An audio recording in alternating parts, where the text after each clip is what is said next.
नमस्कार, मेरा नाम रेखा द्विवेदी है और मैंने मध्य प्रदेश सिविल जज क्लास 2 की अभी 2019 की वैकेंसी में क्वालिफ़ाई किया है। मेरी 3rd रैंक लगी हुई है और अभी वर्तमान में मैं डिस्ट्रिक्ट कोर्ट धार में डिस्ट्रिक्ट लीगल एड ऑफिसर की पोस्ट पे काम कर रही हूँ। और मैंने 2012 में सबसे पहले सिविल जज का एग्ज़ाम दिया था। तब मेरे 3 मार्क्स से मैं रह गई थी। इसके पश्चात चूँकि मैंने साथ में ही डिस्ट्रिक्ट लीगल एड ऑफिसर की वैकेंसी को भी दिया था, तो उसमें मेरा सिलेक्शन हो जाने के कारण मैंने ये जॉब कंटिन्यू कर दी। 2013 से मैंने कंटिन्यू इस जॉब को किया है। साथ ही साथ चूँकि मेरी शुरू से एक इंटरेस्ट भी रहा है और मेरे को सिविल जज बनने की प्रेरणा भी रही है, तो मैंने सिविल जज के लिए तैयारी अपनी कंटिन्यू रखी। और लास्ट ईयर मेरी शादी हुई। उसके पश्चात मेरे हस्बैंड चूँकि यहाँ पे सिविल जज है, उन्होंने बहुत ज़्यादा सपोर्ट किया और जो थोड़ी बहुत कमियां रह जाती हैं पढ़ाई के दौरान, उस कमी को हमने दूर करने की पूरी कोशिश की। और सबसे इम्पॉर्टेंट बात जो मैं सभी से कहना चाहूँगी वो ये कि कंसिस्टेंसी हर एग्ज़ामिनेशन में बहुत इम्पॉर्टेंट है। आप ये ना सोचें कि जब नोटिफिकेशन होगा तब एग्ज़ाम स्टार्ट किया जाए या फिर प्री निकल जाए तब मेंस की पढ़ाई शुरू की जाए। आपको from the very first day आपको अपनी पढ़ाई उसी तरह से तैयार करनी है जैसे आपका एग्ज़ाम कल ही होना है। तो इसी तरह से हमने पूरी प्रिपरेशन की। चूँकि हमारे साथ एक कंडीशन ये भी थी कि हम 10:30 टू अराउंड 6 o'clock तक हमें कोर्ट में अपना काम करना होता है, तो हमें कहीं ना कहीं अपना टाइम वो 24 आवर्स में से ही चुराना होता है। तो हमने अर्ली मॉर्निंग का टाइम चूज़ किया। हम 4 o'clock उठते थे और एक शेड्यूल बनाया। सबसे पहले आप सभी लोग इस बात का ध्यान रखें कि जब भी कोई भी काम एग्जीक्यूट करना हो तो एग्जीक्यूशन के पहले एक प्रॉपर प्लानिंग ज़रूर करें कि कौन से सब्जेक्ट की हमें पढ़ाई करनी है, किस तरह से करना है, कौन सा सब्जेक्ट में आपकी स्ट्रेंथ है, कहाँ पे आपकी वीकनेसेस हैं। और ये ना सोचिए कि ये सब्जेक्ट बहुत स्ट्रॉन्ग है हमारा तो हम उसको बाद में देख लेंगे। ऑलवेज़ रिमेंबर कि हर सब्जेक्ट पे ध्यान देना है, क्योंकि कई बार हम उसमें रहते हैं, सोच में रहते हैं कि हमारा ये सब्जेक्ट स्ट्रॉन्ग है तो हम उसको बाद में देख लेंगे। अल्टीमेटली आपको सारे सब्जेक्ट्स पे फोकस करना है। और यदि हम स्टेज वाइज बात करें, प्री, मेंस और इंटरव्यू, तो जैसे कि स्टेज है उसी तरह से तैयारी भी करनी है। आपको प्री में ये सोच के रखना है कि हमें बेयर एक्ट को बहुत अच्छे से याद करना है। आपको इंडेक्स बाय हार्ट होना चाहिए, क्योंकि आजकल क्वेश्चंस में अराउंड आप मान के चलिए कि इंडेक्स से 5 to 10% क्वेश्चंस आते हैं। साथ ही साथ टेक्स्ट बुक को भी ध्यान रखिए। टेक्स्ट बुक में से जो जिस्ट होता है, केस लॉज हो गए, कोट्स हो गए, आपके जो मैगज़िम्स हैं, मैगज़िम्स की मीनिंग्स होती हैं, ये सारी चीज़ें आपको टेक्स्ट बुक्स में से ही मिलती हैं। साथ ही साथ प्रीलिमिनरी के लिए आप ऑब्जेक्टिव टाइप क्वेश्चंस जितना ज़्यादा हो सके उतना प्रैक्टिस किया करें, क्योंकि जितना प्रैक्टिस करेंगे उतना ही आपका इम्प्रूवमेंट होता जाएगा। मोस्ट इम्पॉर्टेंट, जब हम प्री के लिए पढ़ रहे होते हैं तो उस समय जब आप प्राइमा फेसी, जब आप पहली बार ओटी लगा रहे होते हैं, उसके बाद जहाँ जहाँ पे आपको लगता है कि हमारे फ्लॉ है, यहाँ पे मिस्टेक हो रही है, उस पर्टिकुलर क्वेश्चन को आप मार्क कर लें और नेक्स्ट टाइम जब आप उसको लगाएं, 2nd राउंड, 3rd राउंड, तो जहाँ पे आपकी मिस्टेक्स हो रही हैं उसी को आप बार बार फोकस करें। ये नहीं कि हम फ्रॉम द वेरी बिगनिंग फिर से पूरी ओटी लगाना शुरू कर दें। तो इससे क्या होगा, आप जितनी बार अपनी मिस्टेक्स को ठीक करेंगे, आप जब फाइनल एग्जाम में अटेम्प्ट कर रहे होंगे तो आपकी मिस्टेक्स उतनी ही कम होंगी। साथ ही साथ चूँकि अब आजकल का पैटर्न ये हो गया है कि लॉ के साथ साथ आपका जीएस भी एक बहुत इंपॉर्टेंट रोल प्ले करता है। कंप्यूटर, इंग्लिश, ये भी 5-5 मार्क्स के हो जाते हैं, 10 मार्क्स के अब तो बढ़ गए हैं। तो इसमें हमें ये भी फोकस करना है कि जितने भी पर्सपेक्टिव हैं हमारे, जो भी एस्पेक्ट्स हैं, उनको भी फोकस करें। आप न्यूज़पेपर डेली पढ़ें। न्यूज़पेपर में से हार्डली आपको 15 to 20 मिनट्स ही निकालने होते हैं। मेन जो भी जिस पॉइंट पे फोकस किया जा रहा है उसको आप लिखें। हमने एक डायरी बना रखी थी, डेली हम आधे घंटे उस पर देते थे, हम उसको लिखते थे, ताकि मैगज़ीन में से तो पढ़ते ही हैं हम लोग, मंथली मैगज़ीन में से, बट एटलीस्ट हमारा कुछ छूटे ना, कुछ मिस ना हो। आप ये मान के चलिए कि आपका प्री से लेकर के मेंस तक में न्यूज़पेपर की बातें मेंस में, इंटरव्यू तक में काम आते हैं। अब आप सोचेंगे इंटरव्यू में या फिर मेंस में कैसे काम आता है, तो अब हम बात करते हैं मेंस की। इंटरव्यू का ही सारा पार्ट आपको जो प्री वाला पार्ट था वो हमने बता दिया है। अब मेंस में जब हम फोकस करेंगे तो मेंस के लिए आपको सब्जेक्ट्स में क्वेश्चन आंसर राइटिंग के साथ साथ में एसे राइटिंग, आपका ट्रांसलेशन, जजमेंट राइटिंग बहुत इंपॉर्टेंट रोल प्ले करता है। तो आपको प्रीवियस ईयर के सारे क्वेश्चन आंसर्स के साथ साथ में हमने पूरे सेक्शंस के क्वेश्चंस किस किस टाइप के बन रहे हैं, क्योंकि आजकल मेन क्वेश्चन के साथ में टेल क्वेश्चंस भी बहुत आते हैं, तो टेल क्वेश्चन को हम इग्नोर नहीं कर सकते हैं। कई बार मालूम पड़ा 8 मार्क्स का क्वेश्चन है, 4 मार्क्स का लीडिंग क्वेश्चन उन्होंने पूछ लिया डिफाइन करने के लिए, टाइप्स काइंड्स पूछ लिए, लेकिन साथ में टेल क्वेश्चन में कुछ और पूछ लिया। तो हमें जितने भी लीडिंग सेक्शंस है उसके साथ साथ उनके जो साथ के साथ अटैच्ड सेक्शंस होते हैं उन पे भी फोकस करना चाहिए। और आपको एक सब्जेक्ट्स का दूसरे सब्जेक्ट से को रिलेशन बहुत अच्छे से आना चाहिए।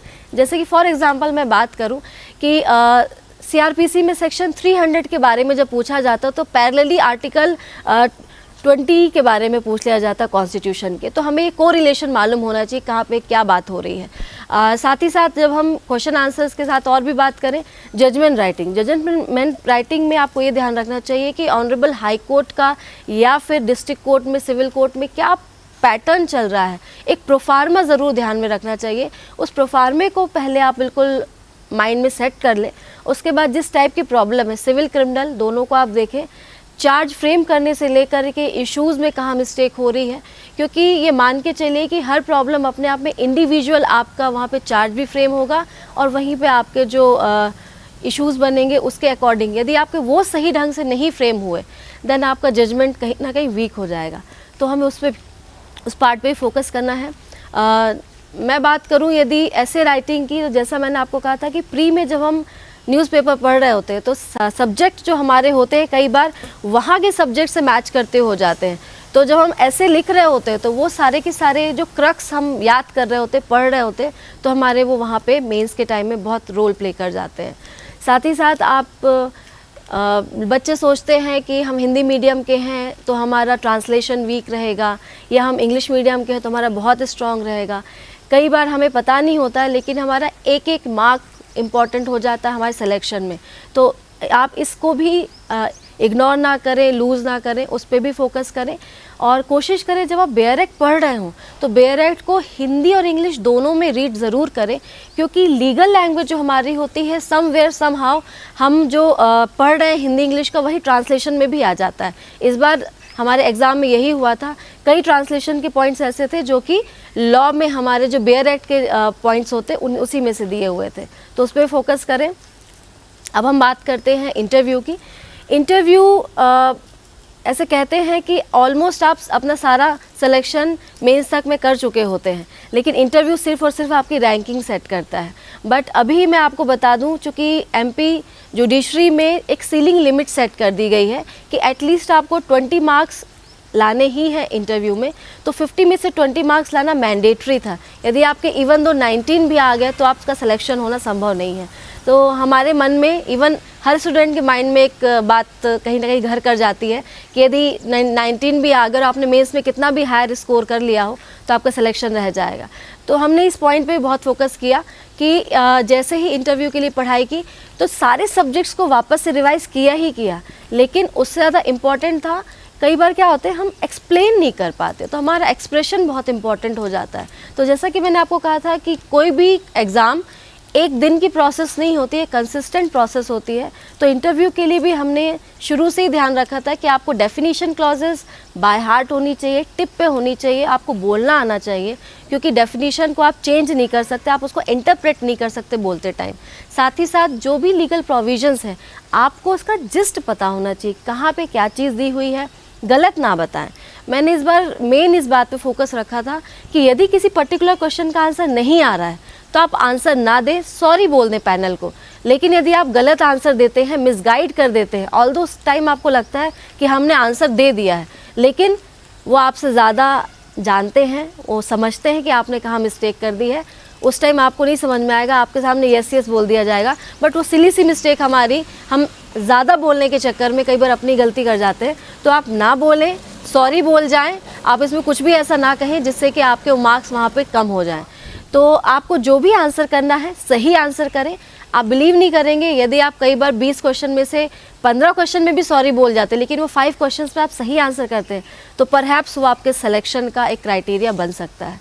तो ये सारी बातें, इनका फोकस हम करेंगे एक एक करके, स्टेज बाय स्टेज, हर चीज़ का ध्यान रखें। और सबसे बड़ी बात, जितना भी पढ़ें, जो भी पढ़ें, ऑनेस्टली पढ़ें, सिर्फ बुक्स खोल करके या ये कह दे कि हमने 8 घंटे पढ़ लिया, 10 घंटे पढ़ लिया, ये बिल्कुल भी इम्पॉर्टेंट नहीं है। आप दिन में यदि 6 घंटे भी पढ़ रहे हैं, पर यदि अच्छे से पढ़ रहे हैं, आपको वो मेमोराइज़ हो रहा है, तो वो आपके लिए बहुत इंपॉर्टेंट है। तो बस आप इन्हीं सारी बातों का ध्यान रखें।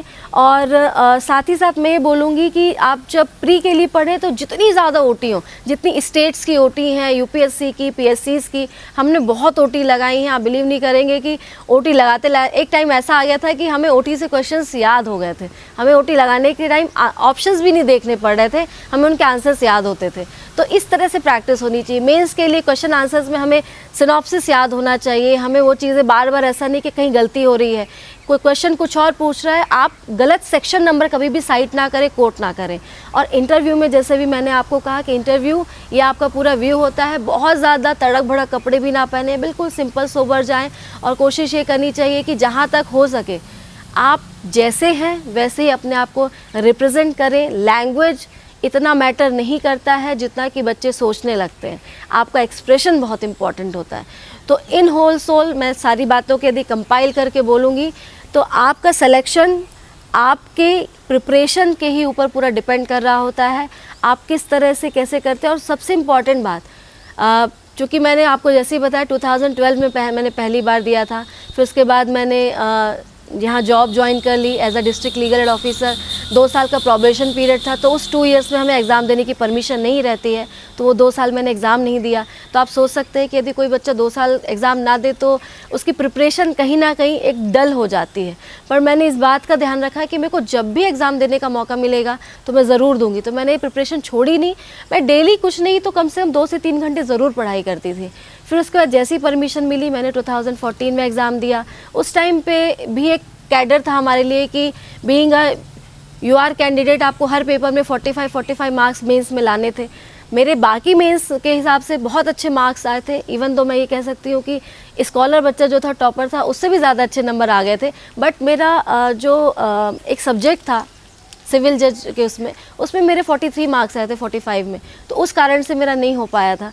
फिर फर्दर मैंने दिया, तो अब इस बार मेरा फाइनल सिलेक्शन हुआ। तो आप सभी के लिए मैं सिर्फ एक ही बात बोलूँगी कि प्रैक्टिस मेक्स मैन परफेक्ट। जब तक आप प्रैक्टिस नहीं करेंगे आपको परफेक्शन नहीं आएगा, आपका सिलेक्शन नहीं हो पाता है।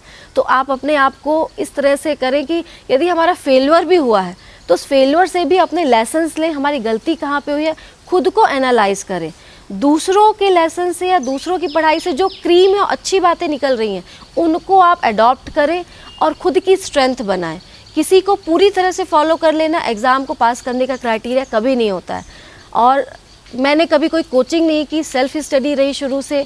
तो यहाँ पे जो गाइडेंस रहा है एक तो खुद की उससे, और दूसरा मेरे हस्बैंड ने भी बहुत सपोर्ट किया। फिर उन्होंने मेरे से पूछा गलतियाँ कहाँ हो रही हैं, तो आप अपने आप से पूछिए मेरी मिस्टेक्स कहाँ पे हो रही है, उस मिस्टेक्स को दूर करिए, उसको ठीक करिए और फिर आगे अपनी पढ़ाई करिए।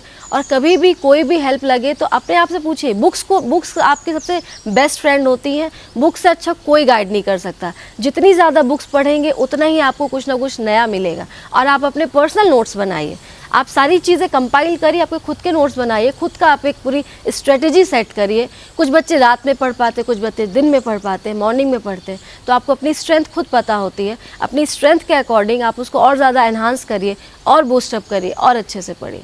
मेरे जितने भी फ्रेंड्स हैं यहाँ पर, मैं उनसे एक बात ज़रूर शेयर करना चाहूँगी कि जब हम प्रिपरेशन कर रहे होते, चूँकि आजकल सोशल मीडिया का ज़माना है और हम सभी इतने फैमिलियर हो गए कि जितना हम घर वालों से नहीं बात करते उतना हम फ़ोन पे लगे रहते हैं, सामने बैठे हुए व्यक्ति से नहीं बात करते।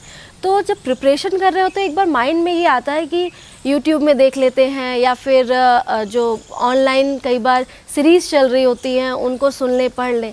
आप 2 चीज़ों पे ध्यान रखिएगा। मतलब मैंने जो किया है, मैंने जैसे क्या कहा पहले कि जो आपको अच्छा लग रहा है, पॉजिटिव लग रहा है, किसी भी पर्सन की क्वालिटी या किसी भी साइट की चीज़ें, उसको आप ग्रैस्प कर लें, बाकी चीज़ों के पीछे ना पड़े। क्योंकि समवेयर आपके पास, हम सभी के पास वो 24 आवर्स ही होते हैं। तो प्रिपरेशन करते टाइम डाइवर्ट होने के बजाय आप अपने आप को फोकस करें। फोकस करने के लिए ज़रूरी नहीं है कि आपको एक पूरा टाइम अपना फिक्स कर लें कि मेरे को कान में ईयरफोन लगा करके पूरे टाइम ये वीडियो सुनना है या फिर ये सब करनी है।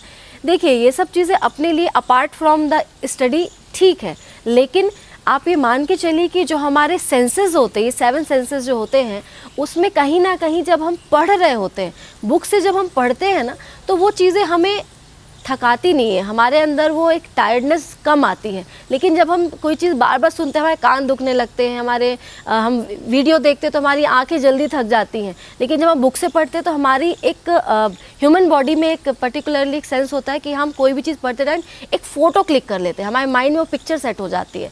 वो फ़ोटो कई बार आपको एग्ज़ाम तक में याद रहती है। आपको ये भी ध्यान रहता है कि हमारे मतलब हमारे उस बुक के लेफ़्ट पेज में हमने रेड पेन से लिखा था, ग्रीन पेन से लिखा था। तो आप जब पढ़ें, ऑल्दो आप वीडियोस देखें, सारी चीज़ें देखें, लेकिन आप उसका भी टाइम फिक्स रखें।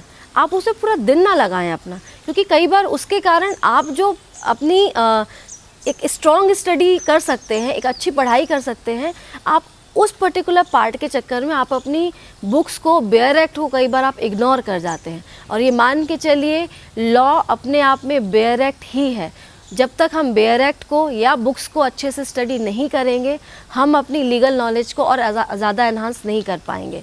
आप सुनिए सारी चीज़ें, वीडियोस भी देखिए, सोशल मीडिया को भी आप रेफ़र करिए, लेकिन आप अपनी स्ट्रेंथ को देखते हुए करिए। आप उसे पूरा टाइम ना लगाएं। आप उसके बजाय आप एक डे या कुछ टाइम फिक्स कर ले कि मुझे दिन में आधे घंटे ही देखना है, ये मुझे कुछ पर्टिकुलर टाइम पे ही देखना है। या फिर जब आप कहीं पे बाहर जा रहे हो, आप कहीं पे ट्रैवल कर रहे हो, तो आप उस टाइम को यूटिलाइज़ कर सकते हैं, क्योंकि उस टाइम पे आप बुक्स नहीं खोल के पढ़ सकते, वो कई बार थोड़ा सा ऑकवर्ड भी लगता है। तो उस टाइम पे आप वो काम कर लें। लेकिन जब आप घर में रहें, अपनी सेल्फ स्टडी करें, तो आपको, जैसा कि मैंने कहा, कि आप बुक्स को रेफ़र करें, बेयर एक्ट्स को पढ़ें। जितना पढ़ें उतना अच्छा है, क्योंकि हम जितना रिवाइज़ करते हैं ना, उतना ज़्यादा याद होता जाता है। और इंडेक्स की तो मैं तो बोलूँगी एक फ़ोटोकॉपी ही करवा लें। चाय पी रहे हैं, कॉफ़ी पी रहे हैं, आपने इंडेक्स रिवाइज़ कर लिया, और वो जो हार्ड कॉपी का पढ़ा हुआ होता है ना, वो ज़्यादा याद रहता है, ज़्यादा अच्छे से आप उसको रेफ़र कर सकते हैं। बार बार आप मालूम पड़ा कि नेट नहीं चल रहा है, डाउनलोड कर रहे हैं, वीडियोस देख रहे हैं, आप अलग से ईयरफोन लगा रहे हैं, इतनी सारी चीज़ें कर रहे हैं। आपकी एक शीट है आपके हाथ में, आप उसमें कुछ चीज़ें नोट डाउन भी कर रहे हैं, कहीं से कुछ पढ़ने को मिली, आपने लिख भी लिया। हर सब्जेक्ट्स की आप एक इंडेक्स की फ़ोटोकॉपी करवा लें, वो आपके प्री मेंस इंटरव्यू तक हेल्प करेगा। एक साइड में करवाएं, एक साइड ब्लैंक रखें, तो जो आप इधर का पढ़ रहे होते हैं इंडेक्स के सेक्शंस, तो आप उसके पैरेलली लेफ़्ट साइड पेज में, वाइट पेज में आप वहीं के वहीं मेंशन कर लें कि इस सेक्शन की ये बात इंपॉर्टेंट है, या ये केस लॉ इसमें इंपॉर्टेंट है, या ये पर्टिकुलर, क्योंकि आप मान के चलिए कि हर सेक्शन का टाइटल ही अपने आप में एक क्वेश्चन तैयार कर देता है, प्री हो, मेंस हो या इंटरव्यू हो, तो वो बहुत हेल्पफुल हो जाता है। हमने यही किया था प्री के टाइम में, वही चीज़ें हमें मेंस में भी हेल्पफुल रही, क्योंकि इंडेक्स तो हमेशा याद होने चाहिए आपको। कई स्टेट्स में कई क्वेश्चंस तो उसी पे बेस्ड ही रहते हैं पूरे, मतलब आप मान के चलिए कि 10 to 15 क्वेश्चंस आ जाते हैं कई बार, तो वो आपको बहुत इंपॉर्टेंट रोल प्ले कर जाता है। फिर आपको इंटरव्यू में कई बार ये पूछ लेते हैं ये पर्टिकुलर पोर्शन या ये डेफिनेशन कहाँ पे दी हुई है, तो वो भी आपके उस इंडेक्स में से हेल्पफुल हो जाती है। तो इन ऑल मैं यही बोलूँगी कि आप पढ़ाई जब भी करें, आप अपना एक टाइम टेबल सेट कर लें, आप सोशल मीडिया को रेफ़र करें, लेकिन सोशल मीडिया पे डिपेंड ना हो। पूरी तरह से टोटली डिपेंड हो जाना कहीं ना कहीं आपको आपकी बुक से, आपके बेयर एक्ट से दूर कर देगा। तो आप जब भी पढ़ें, आप बुक्स को रेफ़र करें, आप अपनी टेक्स्ट बुक को रेफ़र करें, आप बेयर एक्ट को रेफ़र करें, और अपनी खुद की बेयर एक्ट को ज़रूर रेफ़र करें, क्योंकि कहते हैं ना, अपनी किताब खुद काम आती है। तो जब तक आप अपनी बुक्स को नहीं रेफ़र करेंगे, आपका खुद का हाथ का लिखा हुआ, अपनी हैंडराइटिंग का ज़्यादा याद रहता है। तो आप कितना भी कहीं से भी किसी के नोट्स फ़ोटोकॉपी करवा लें, ज़ेरॉक्स करा लें, लेकिन आप अपना खुद का सेल्फ एक प्रिपरेशन रखें, सेल्फ नोट्स बनाएं। इसी तरह से तैयारी करें। मेरी विशेज़ आप सभी के साथ हैं, हमेशा अच्छे से पढ़ें और ऑनेस्टली पढ़ें, कंसिस्टेंटली पढ़ें, आपका सिलेक्शन ज़रूर होगा। Thank you.